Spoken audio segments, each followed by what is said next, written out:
Hello, I'm Simon Whistler. You're watching TopTenzNet, and in the video today we're looking at the top 10 surprising facts about gingers.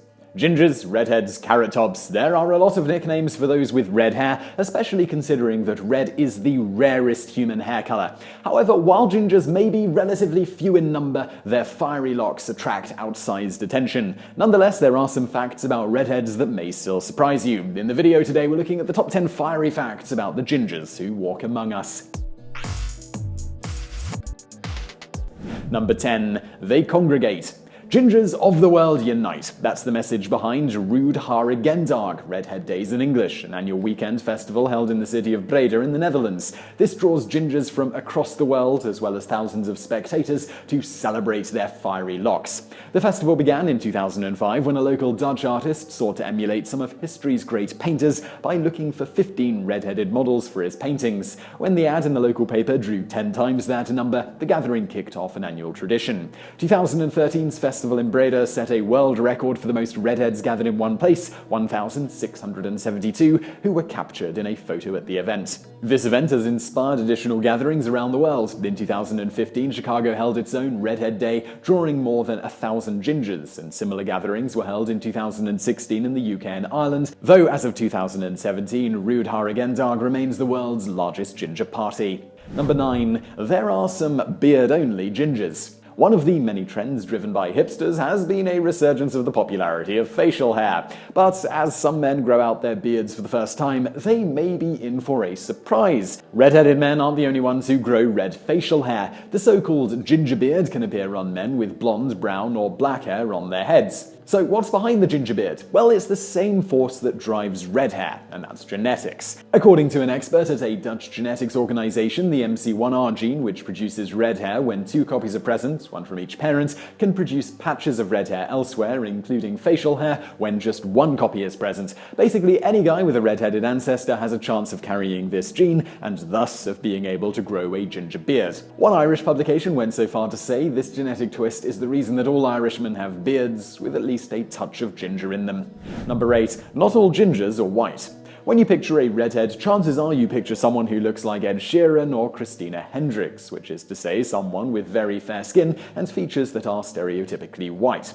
But people of color can have red hair too. Photographer Michelle Marshall captured this reality in her photo series MCR1, named for the gene that produces red hair. This featured portraits of gingers of Afro-Caribbean ancestry. In China, the Uyghur population counts natural redheads among its ranks. In both of these cases, scientists believe the redheads reflect some degree of European ancestry, though not recent ancestry. However, in the Solomon Islands, about 5 to 10% of the population, who generally have dark skin, also have blonde or reddish hair. While scientists initially suspected some long-forgotten European ancestors were responsible for the genes that produce the light hair, studies showed a completely different gene, TYRP1, which is not linked to European ancestry, and this was what was causing it. There are also some diseases or genetic disorders that can result in red hair, including one variety of albinism, a syndrome caused by malnutrition and the absence of a certain precursor polypeptide. So while many redheads have European ancestry, not all do, and there are redheads of color whose appearances change conventional ginger stereotypes. Number 7. Depending on how you measure it, gingers either have the thickest or the thinnest hair, and it really wants to stay red. On average, redheads have the thinnest hair, but they also have the thickest hair. So how can you untangle this gingery paradox? The truth depends on your definition of thick or thin hair. On average, a strand of red hair is larger in diameter than strands of other hair colors. Red hairs are on average the thickest. However, on average, redheads have the fewest number of hair follicles on their scalps, 90,000 versus brunettes who average 140,000 follicles and blondes who clock in with 100,000 on average. So, in terms of the actual number of hairs on the head, redheads have the thinnest hair. In addition to these physical differences, the composition of red hair means that basically it fights to stay red. Red pigment is the hardest hair color to remove through bleaching, which is why brunettes, whose hair contains some red pigment trying to go blonde, may end up with a brassy shade of copper. Additionally, as gingers age, their hair is more likely to appear strawberry blonde than grey because the lightening effect that happens to hair as we age combines differently with red pigment than with other hair colors. Number 6. Gingers have inspired great art. Red hair catches the eye, both because of its brightness and relative rarity. This quality has long attracted artists, many of whom have featured redheads prominently in their work.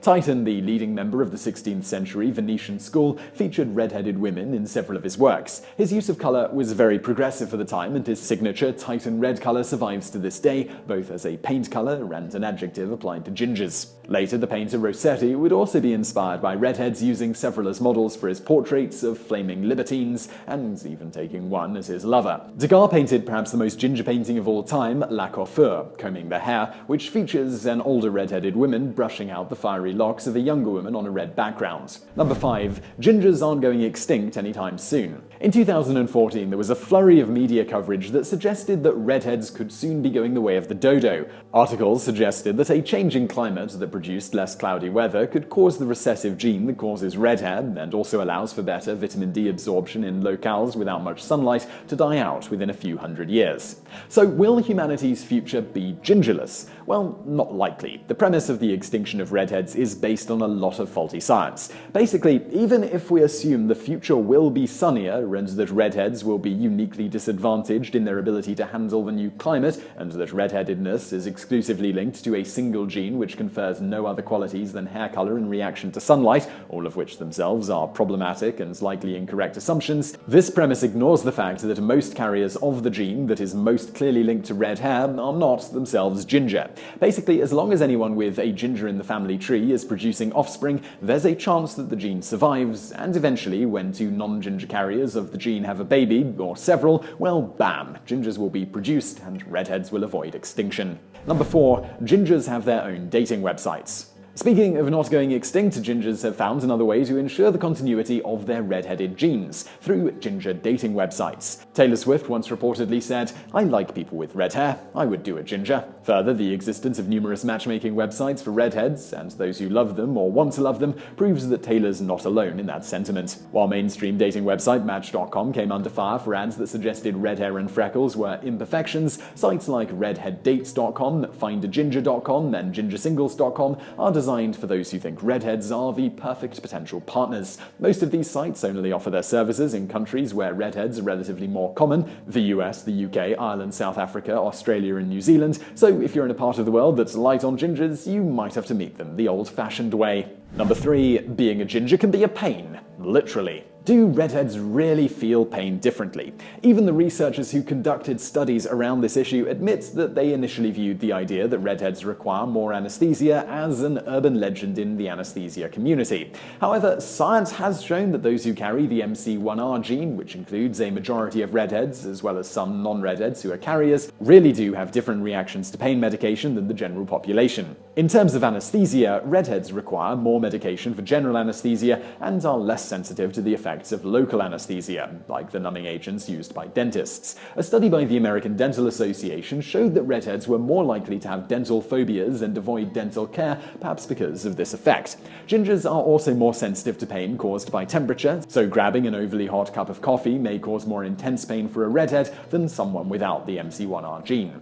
But it's not all bad news for gingers though. In some areas, like opiate or analgesic painkillers, drugs actually impact MC1R carriers more strongly. This means redheads can withstand more pain at the same dosage of painkiller than their blonde or brunette counterparts without the MC1R gene. Number 2. Redheads are rare, but less so in some countries. While there is no ginger census, making exact figures difficult to come by, it is generally estimated that 1 to 2% of the world's human population has red hair. However, these tens of millions of redheads are not evenly distributed across the globe. Instead, there are ginger pockets, places where genetic predisposition for red hair is carried by a higher percentage of the population. These redhead hotspots fall largely where you might expect, with England, Scotland, and Ireland having the highest per capita ginger rates. Scientists suggest that a form of natural selection that took place tens of thousands of years ago meant that the ginger gene became most common in human settlements in areas with less sunshine, since redheads are more easily able to produce vitamin D even with minimal sun exposure.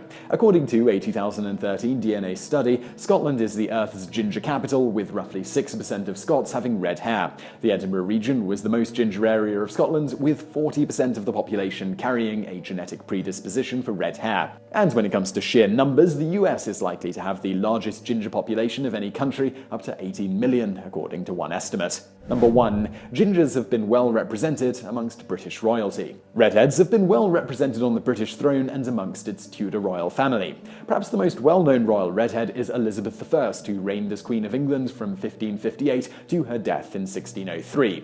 Queen Elizabeth often wore wigs and made her red hair a signature part of her look, with some rumours suggesting that she even had the tails of her horses dyed to match. So why did she make her ginger tresses a key component of her look, especially since at the time red hair was stigmatised for its association with the barbaric? This was because it was associated with the Irish and the Scots, as well as its association with Judaism, including the frequent depiction of Judas, who betrayed Jesus, as a redhead. Well, Queen Elizabeth had a few reasons for her ginger pride. Her father, Henry VIII, had been a redhead, so her red hair definitely helped establish that she was clearly his legitimate child and therefore entitled to the throne. Her cousin, Mary Queen of Scots, also inherited the Tudor red hair, but her tresses were not sufficient to protect her throne, or ultimately her life. The red hair also helped to differentiate Elizabeth's look and Protestant England as distinct from the darker looks and Catholicism that predominated elsewhere in Europe. While she clearly chose to be a redhead through her wigs, accounts suggest Elizabeth's ginger roots were also natural. The most prominent contemporary royal ginger is Prince Harry. Prince Harry once complained that an official portrait made him look a little bit more ginger than he is in real life, and shared that his brother and army buddies had teased him for his red hair.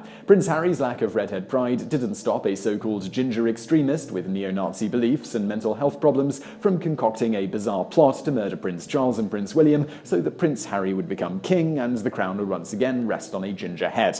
Luckily, the plan was foiled, and those who want to see a redhead on the throne will now just have to hope that Prince George, William's son, gets more ginger with age.